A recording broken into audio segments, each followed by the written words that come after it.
最近天气是越来越冷了，大风、干燥，而且还不下雪，孩子时不时的就想咳嗽几声，赶紧给他炖一些甘蔗红梨水。我们都知道，甘蔗和红梨是非常好的清热、止咳化痰的食物，再加上百合，百合也属于凉性食物，养阴润肺、清心安神。枸杞也有很好的增强免疫力的作用。先把甘蔗去皮切成小段，红梨千万不要削皮，可以用盐充分的搓洗，去除表面的农药残留。梨皮有很好的营养物质，我们通常喝梨水止咳，其实就是梨皮发挥了很好的作用。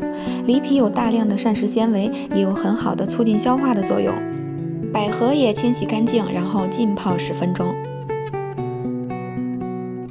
把清洗好的梨切成滚刀块，或者是切成片。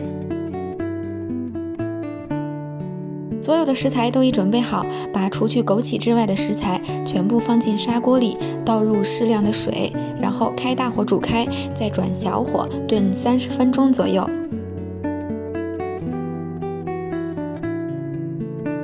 最后再放入适量的冰糖和枸杞，把冰糖煮化即可。平时多给孩子喝一些，好处多多。但是甘蔗和梨都属于寒凉水果，脾胃虚寒、肠胃虚弱的人群尽量少喝哦。好啦，喜欢我的视频就点赞、评论、关注我吧，拜拜。